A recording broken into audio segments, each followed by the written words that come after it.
Hey, before we jump into today's episode, I wanted to remind you of the free resources that we have available for download at doinnerwork.com.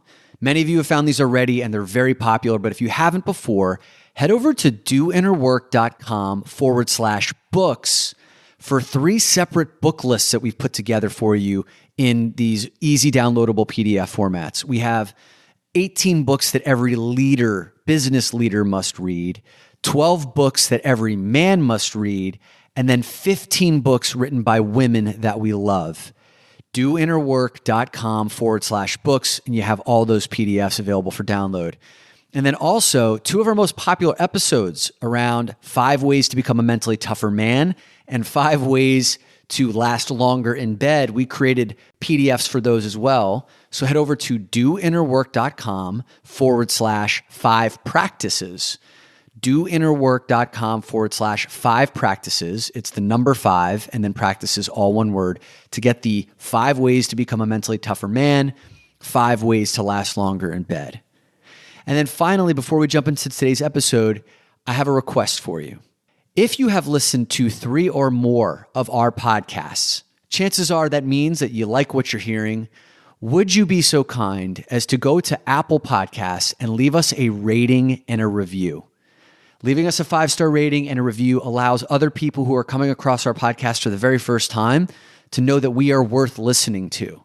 And as a result, we're able to grow our listenership. And in growing our listenership, that way we can bring on more amazing guests, dedicate more time and energy to making this a top-notch show. And Brian and I have been pouring our hearts and souls into this.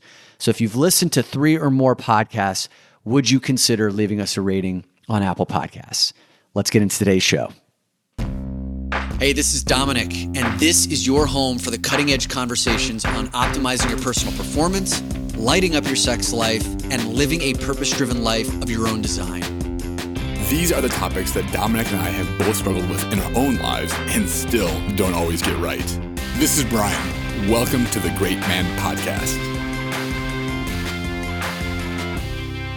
Madelyn Moon not only has one of the coolest names that you're ever going to come across, she happens to be a friend of both Brian and I and does tremendous work as a coach to women who are in a constant state of doing and productivity and achieving, who are looking to reconnect with their more feminine essence.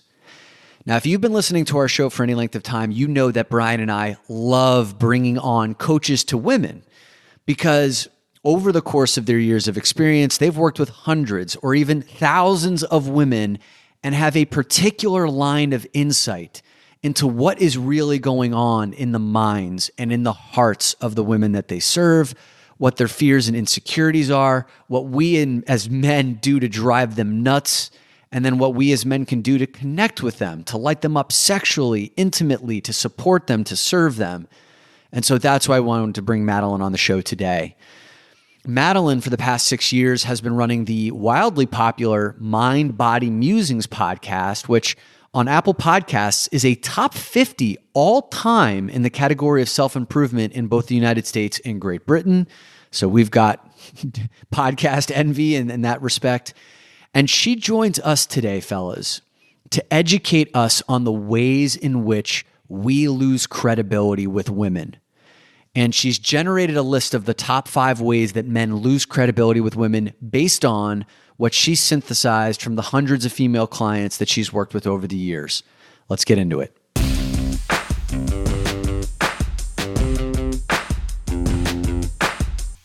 Madelyn, it is so awesome to have you on, one of our favorite people. And Brian, I know you have a nickname for Madelyn. Yeah, I don't know if this is an actual nickname. It's just something that's been coming to me, and it's Mad Moon.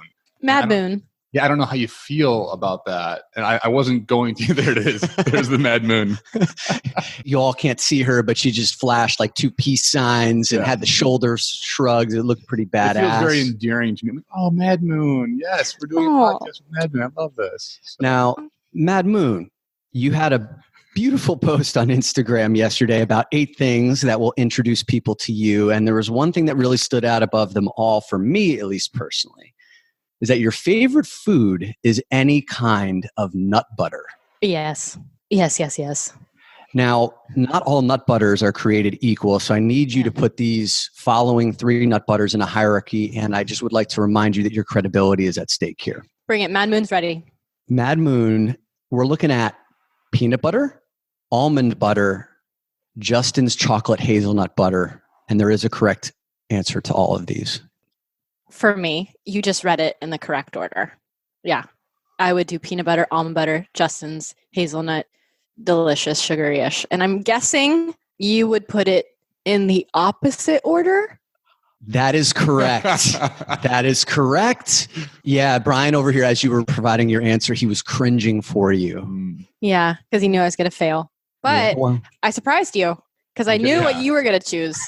You knew what we wanted, and you're like, no, I'm not doing that. I'm not going there. I commented on your Instagram post yesterday, and I said, hey, Dominic, it seems like nut butter is a theme for us here. Yeah. And then I realized what that may have sounded like afterwards, given our topic of conversation around nut butter. But I was literally referencing the nut butter you talked about around the hazelnut and the almond butters and everything else. And I said that because Gina DeNapolis, who was on with us, she said she eats like 5 of these things a week or a month. 5 containers a week. 5 containers. Yeah. And so I literally meant nut butter, not the other nut butter. Right. What's the other nut butter? Yeah. Does that give you a hint, Madelyn? I know what it is. I just wanted to see what you would do. Okay. It's coming. Yeah, but Brian, Brian just is going to cut right through the crap. All right. Madelyn, we were really excited to have you talk to our audience of men because I know that you are a coach primarily of women and you have an amazing podcast, Mind Body Musings, which you've been running for 5 or 6 years now? Yeah, almost 6. Yes, 6 years, which is you're really ahead of the curve. So can you just introduce yourself to our audience and let them know who you work with and who's typically the primary person that you're serving in the work that you do in this world? So I won't do the whole full story of where I came from, but I used to be a fitness model and a bodybuilder, and I had eating disorders throughout that time. And I kind of came out of the closet, so to say, to talk about, hey, I've got this fit body, and here are all the sacrifices it took to get here. And as I've done this work over the past 6 years, and I would say for the past 3 years, it's been a pivot into the feminine essence and the masculine essence, which we'll get into today. But I realized that this harmony that I had and the way that I was viewing being a woman and feminine energy is what kept me going into bodybuilding and trying to create this physical armor, which was muscle and getting thinner and having this fast metabolism and being one of the guys because I had so much judgment around the feminine and women in particular.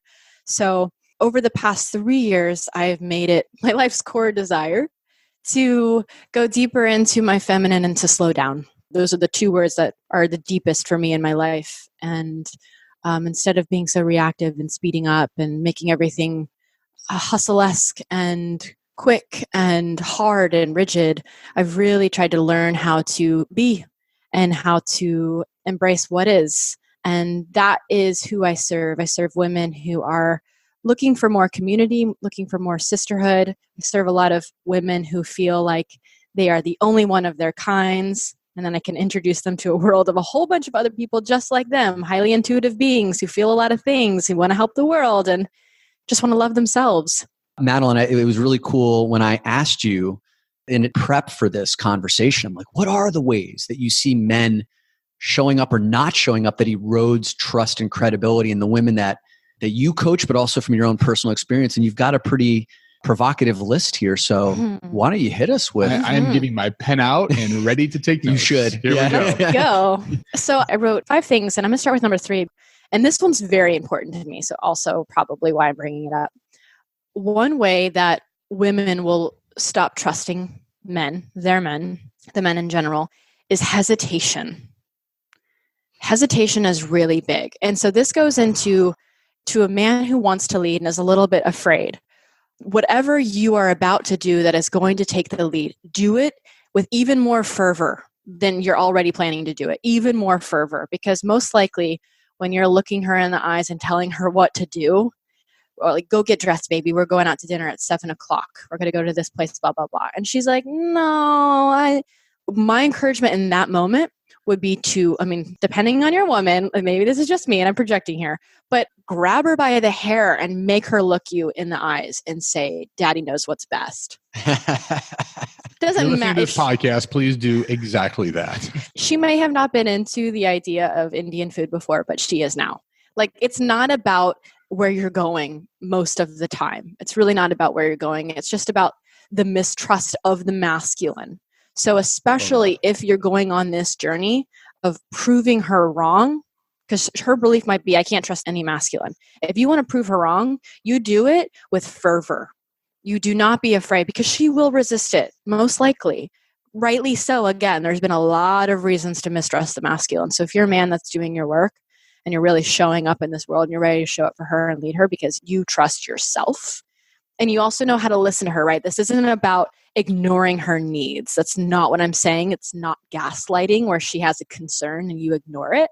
A lot of this will be trial and error to see how she responds. But there's a difference between, I don't care what you're saying, we're going to go do what I want to do, and this is a beautiful moment for me to let her rest into my guidance. And as long as you are with your heart, you'll be doing that one. You won't be doing the first one. I got chills literally on my arms as you're talking about this idea of hesitation.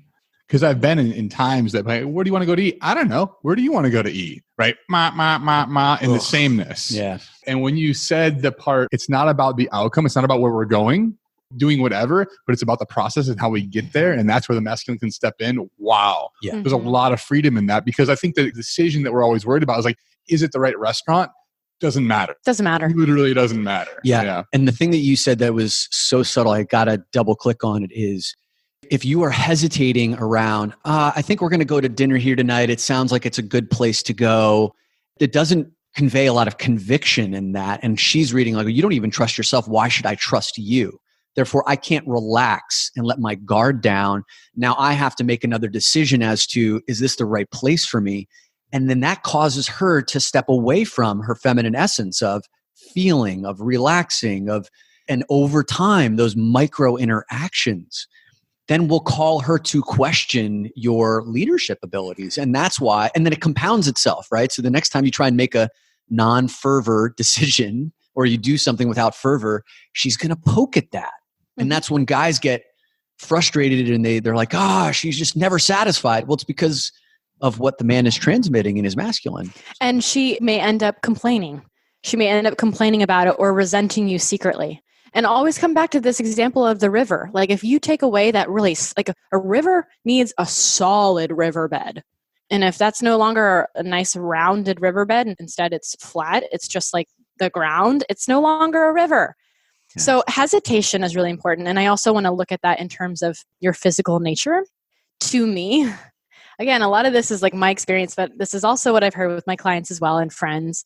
Again, we want to know that you are leading strongly and with conviction and moving forward. And same thing as when you're pulling us in or you're touching us. Intentional touch and weight. We, as the feminine, are energy. So we're kind of all over the place. What do we love? Weight. What do we love?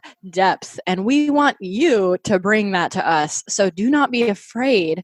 We're not fragile little dolls. We want you to grasp our arms with purpose. Like, is that an accidental grasp? Like, we don't want to be questioning whether or not you're trying to merely like get our attention or if you're trying to pull us in. Oh, every game of footsie that I ever played is now replaying in my head.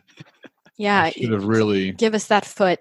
Give that foot. Yes. What you're saying though, Madelyn, is really important. It comes down to refinement of consciousness. So there's a difference between being a bull in a china shop who just grabs a woman and then yanks her towards, and she gets whiplash because her head snapped back because you heard that this was the thing that you were supposed to do. And like, you're just following an order and an instruction, versus like really listening to the nuance of what Madelyn is saying around, there should be a firm grasp. There should be authority. There should be conviction, but it also should be calibrated to your specific partner and refined over time, so that she can feel that that movement is specifically engineered for her based on all of your interactions, based on how she moves, based on what she's shown in the past. So it becomes like this real conscious, nuanced experience of just grabbing her and pulling her towards you, versus the bull in the china shop who just heard a thing on a podcast I love it. and is yanking her. I love it. It's not insert program and do XYZ step. Which we like to do sometimes as guys. Yeah. One of my best friends is a Thai massage teacher, and she would always say, and I think this is really relevant, you can only go too fast, not too deep. So if you notice in Thai, if you're giving someone a massage, you can go deeper, deeper, deeper, deeper, as long as you're going slow. Right. So the mistake is going too fast, and too fast is unconscious. Wow. Oh, wow. Yes. I love that. So you can only go too fast, not too deep. And the depth, it has to be measured in terms of the speed with which you go deep. Yeah, you feel her moment to moment basis. Like, is she responding to this well? Can I feel her heart as I'm leaning in more? Yes. Where is she now? Where is she now? Where is she? Yeah. And just continuously breathing her in and feeling where she's at. I love that visual. That's so good. You see her twitch, probably not. Yeah. If you see her twitch, there's a hesitation on her end that's probably like, okay, maybe pause where you're at right now or check in on some level. So this is great. So what's the next one?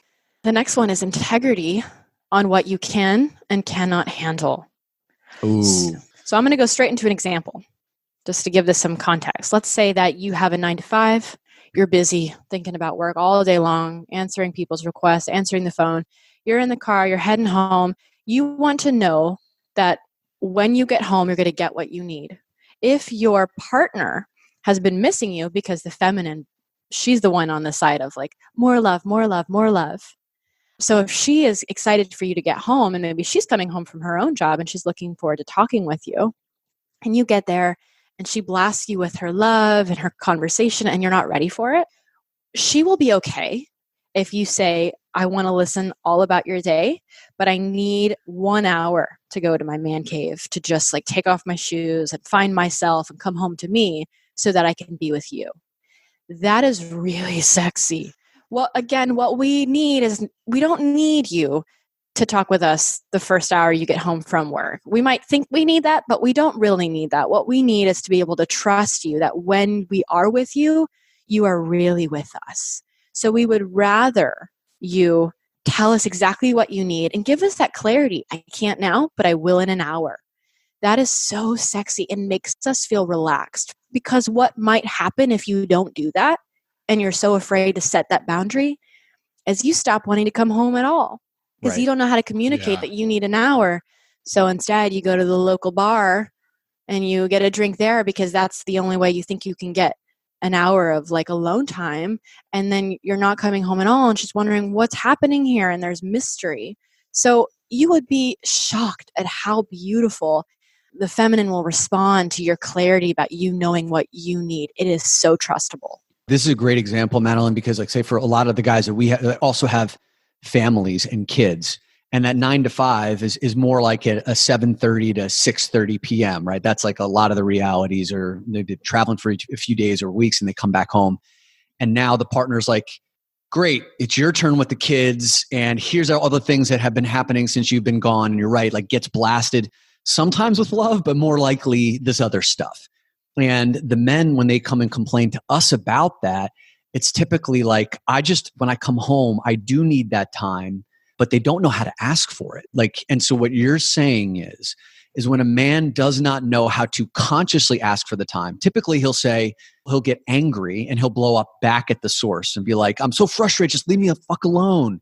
Give me 30 minutes. I don't need to.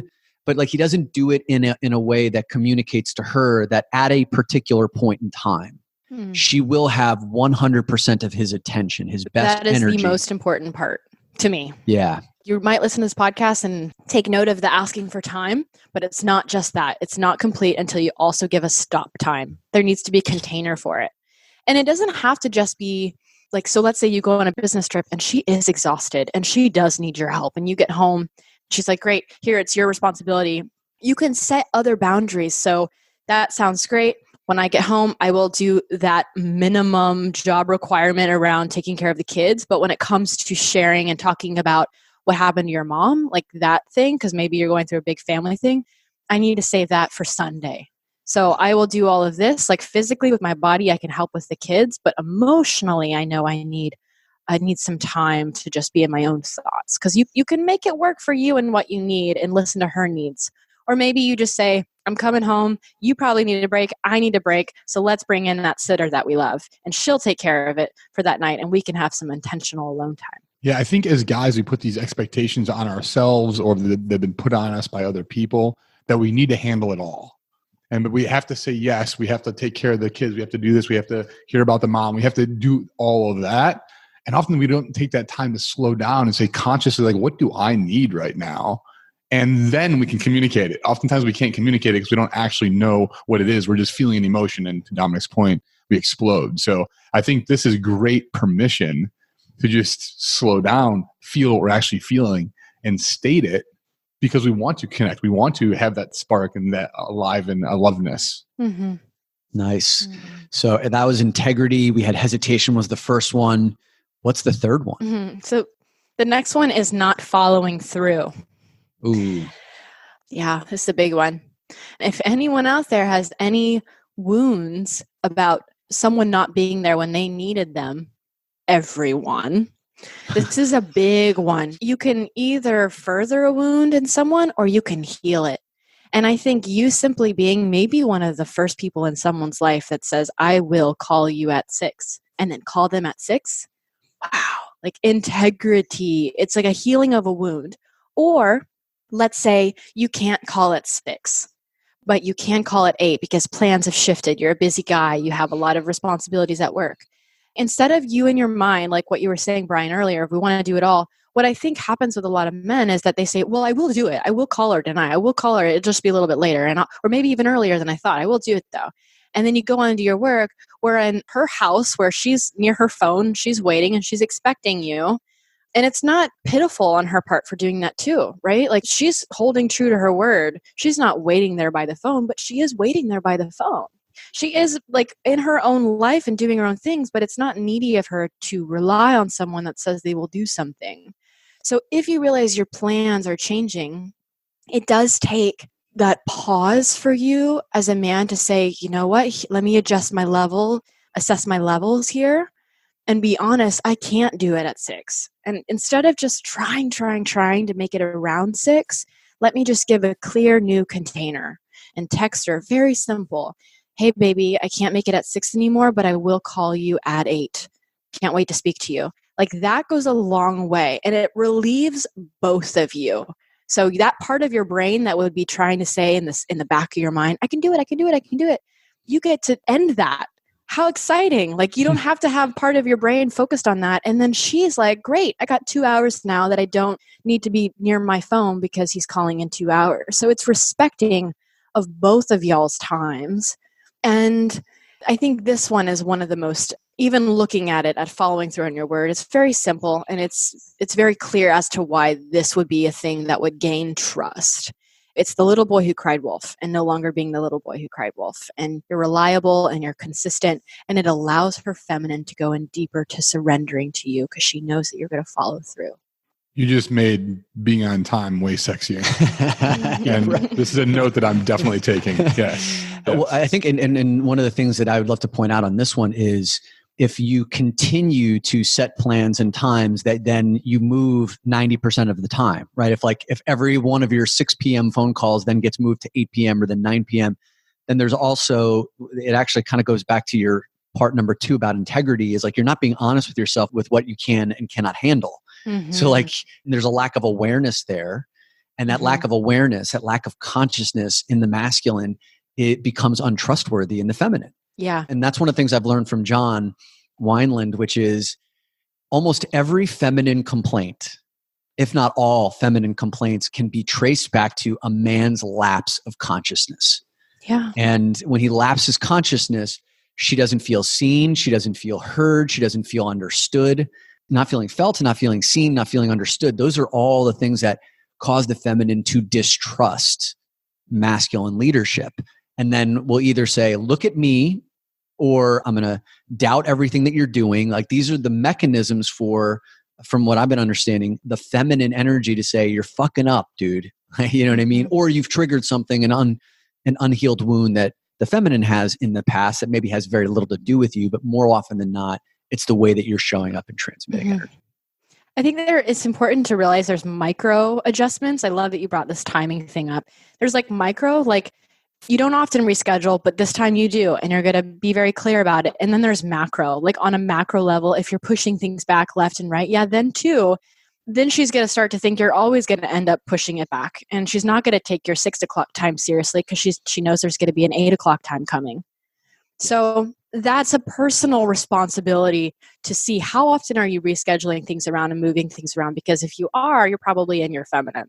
You're probably in your feminine. You don't know how to hold the pose, which for this conversation means hold true to your word. You don't know how to I'm going to hold true to this word. You're going to be, well, what do I feel like now? I feel like taking this call instead. And I feel like, are you on purpose with your calendar and that structure? Or are you in the flow of your feeling? What this is telling me, like we started off with masculine and feminine energies. And when I look at either my past or other relationships that are out there, like what we fight about, like those friction moments are all the surface level. And what we're talking about here is like the cause, the root level of why this stuff, like why is it a big deal? I'm busy. Like, why do I have to be on time all the time? Like, this is a pain in the ass. Like, oh, because underlying all that really is you can't trust me. And here's the evidence. But what we're going to hear from our feminine is not that. It's just the resistance back. It's the angriness that comes out of it. So this is like the playbook for all those symptomatic sort of situations. One of the things that I've learned in being in this 8-month salon with Madelyn and John Wineland is there is a lot of women who have brought up this complaint. Almost every woman, I think, in the group has brought up the complaint of how often men complain about how busy they are, how many responsibilities that we have, how much is on our plates.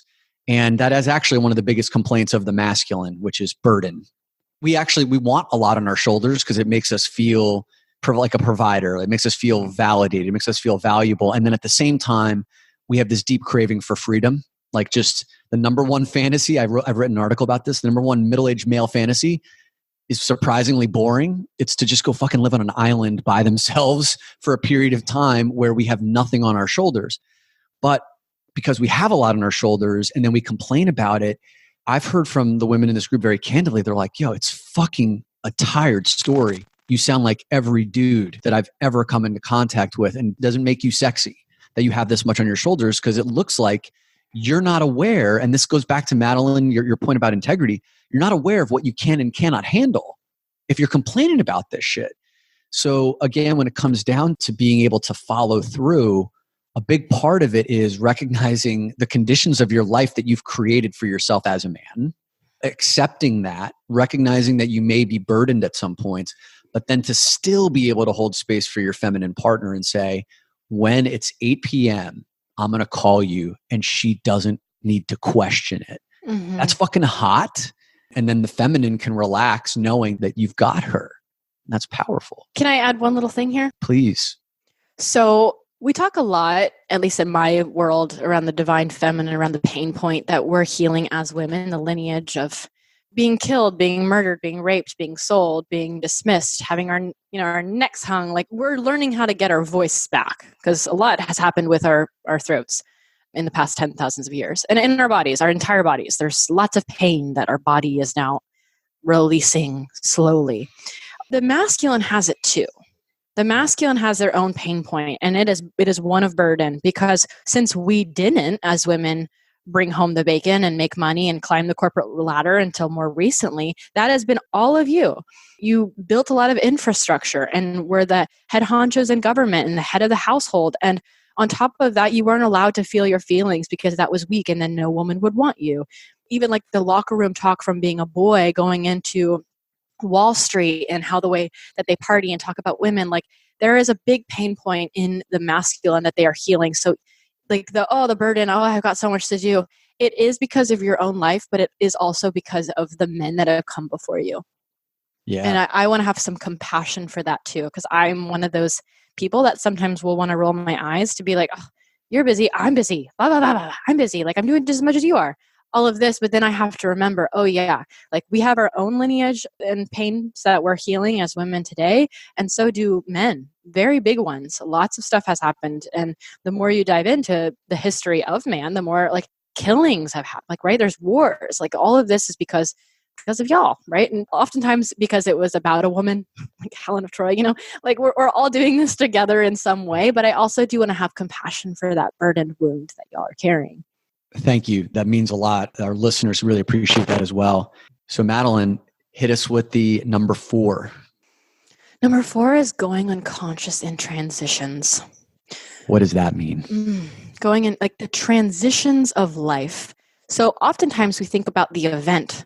Let's take, for example, a couple and they just had sex for the first time and it was beautiful or maybe really awkward, but you just had sex. You just had this moment where she was entered, she was penetrated. It's a big deal.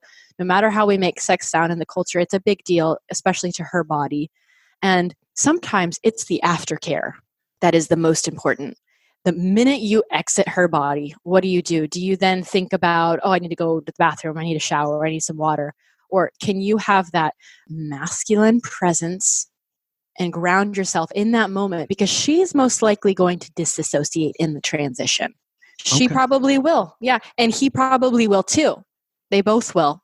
Because what often happens is there is a cultural dropping, right? So culturally, a lot of times, the masculine has dropped the feminine right after sex to go do whatever he needs to do, get dressed, leave, go take a shower, whatever.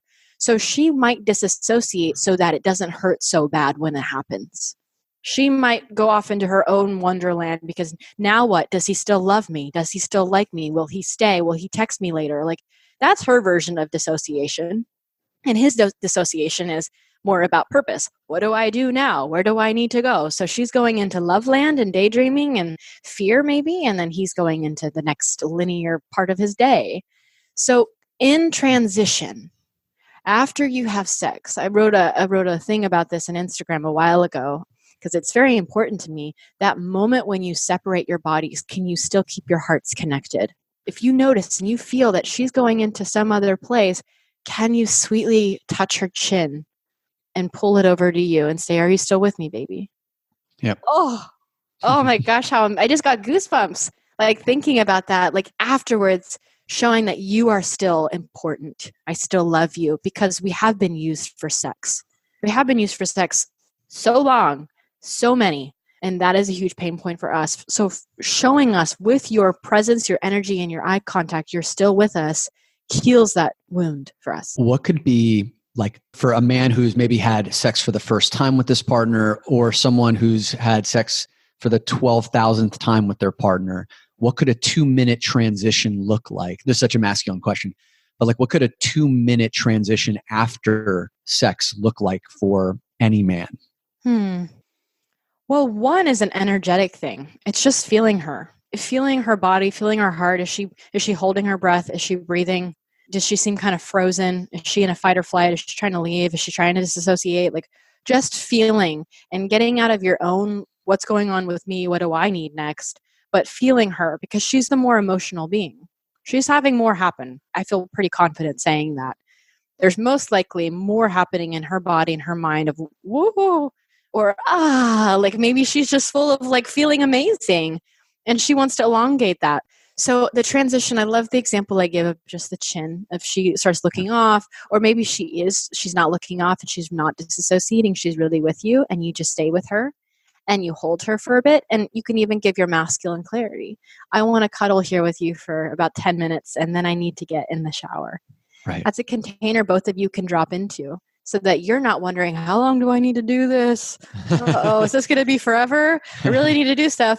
And she's not like, this is the best. This is going to be forever. There's the clarity, like never underestimate the power of clarity. Yeah. I mean, I think about the way that like sex could happen is, okay, if you're wearing a condom, it's like, boom, you get up, you take the condom off, you go to the bathroom, you flush it, and then you bring your phone back and you're like, hey, let's order food. And then all of a sudden you've like that transition is pretty sloppy versus what you're saying is like, can you hang in there and like still stay connected during that transition where she's most likely going to disassociate and show your presence. You may not be in love with this person. If you're having sex with them for the first time, or maybe you just don't have love with this person.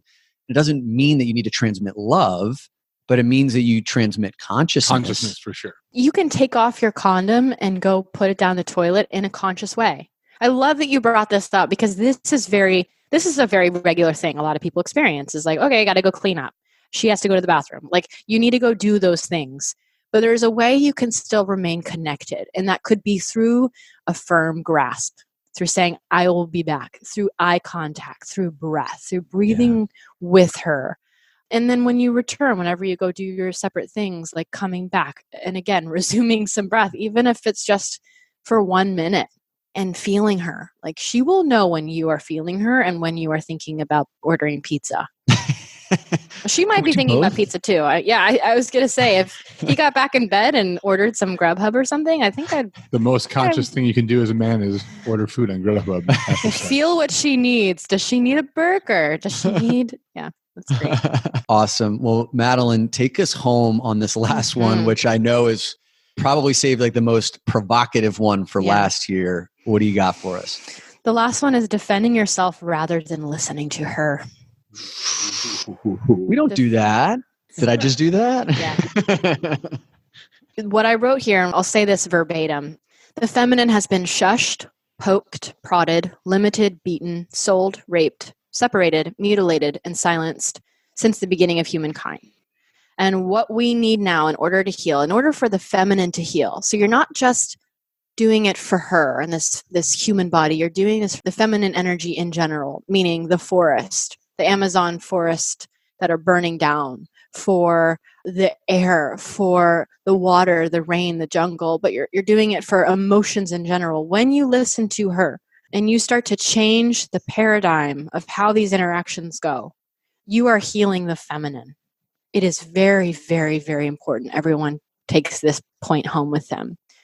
Our world in general, whether you're a man or woman, does not need more defending. We don't need more defending. Where has it gotten us? Really, look at your fights, or when she brought a concern to you and you immediately jumped into defending your stance. Did she say, "Oh, I get it. I love that. Never mind," with a connected heart? Like, truthfully, she meant it? Or did she fight you harder? Did she create resentment? Did she feel silence? Did she have fight or freeze or flight response? Any of those is not healing to the collective. And if you're defensive, besides her feeling silenced and shushed and maybe hurt, that's probably what you're doing to your own feminine energy within yourself. This one is so challenging, Madelyn, but it's so important. And here's a prime example of something that happened recent. We were all a part of this, where early on in the John Wineland program, I totally fucked up the calendar. I missed one of our online calls as a group. And so you're supposed to have that shit together. I'm usually really good with my integrity around this thing. I just didn't put it on the calendar. I didn't show up. And so I recorded this 3-minute video apologizing, but explaining why I missed the call and how busy I've been and all this stuff. And I posted to the Facebook group. And then I got eviscerated by the women in the group. Eviscerated. Like, I'm talking like some video responses. They were like, I don't want to fucking hear your excuses. You know, the masculine is always so busy. This went back to the busy thing, the busy complaint. And Brian, you remember this, like I was furious. I wanted to defend. But in that moment, after some of that, like, you know, the blood boiling came back down, what I looked for was, where are they right? Mm-hmm. Where are they right? Like, this is the mechanism, guys, you need to hear is when she's coming at you with a complaint, search for where are they right. And where they were right was my video, which was all about me, explaining about why I was so busy and why I have all these things on my plate, versus really what they wanted to know, what they wanted me to acknowledge the impact that it had on them, my absence, my no-show. And by just tweaking that during my apology would have made all the difference in the world. They gave me a golden nugget, even though it was buried in a lot of vitriol and a lot of aggression that like didn't feel good for me. What was in there was the secret to the way to solve a lot of these future situations. So what is it?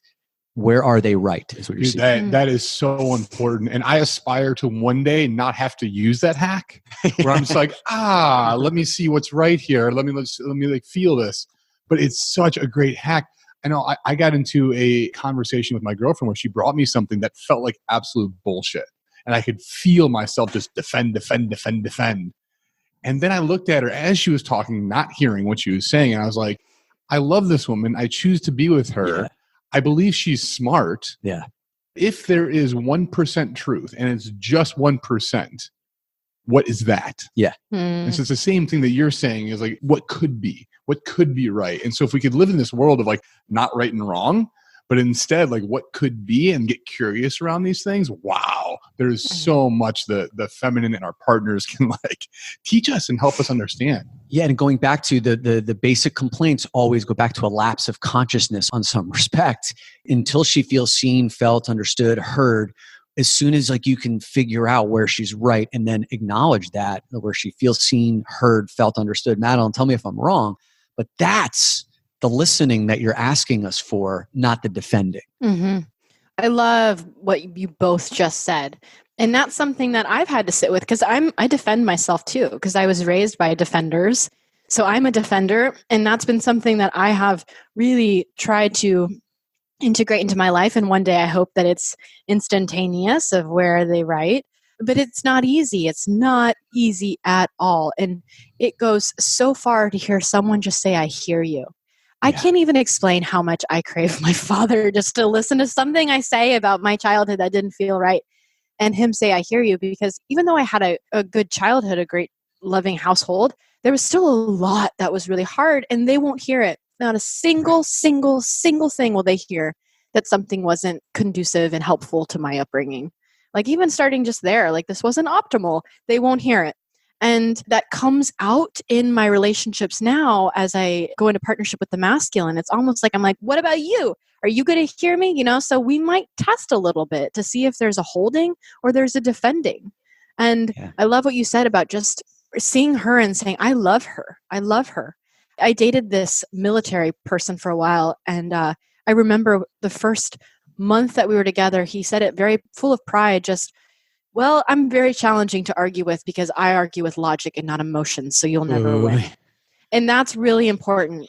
Emotions, logic for the masculine is probably going to be the go-to. And our go-to as the feminine are emotions. Yep. And so you have to put aside the logic to really be with the emotions because it might not make logical sense and it's not supposed to, and it doesn't need to. That's huge, Madelyn. You're talking about like, sometimes we say, yeah, if logic isn't working, the solution is not to throw more logic at it because you're actually going to frustrate the situation more. So I think that's really powerful. Put the formulas away.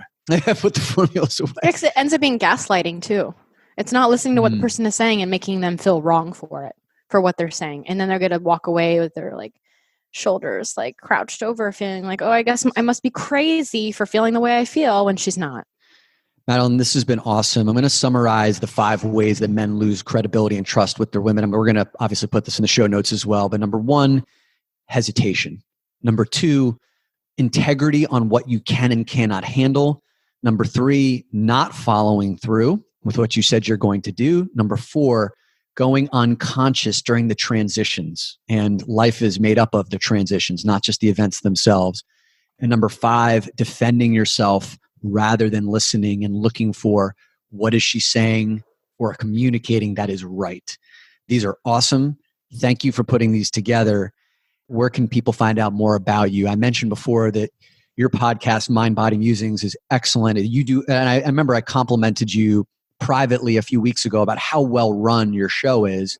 We also looked you up on Chartable. It turns out that like Mind Body Musings is top 50 all time in the US in self-improvement and also in Great Britain. So like you've really obviously just been a consistent performer. That's amazing. We aspire to get up there ourselves.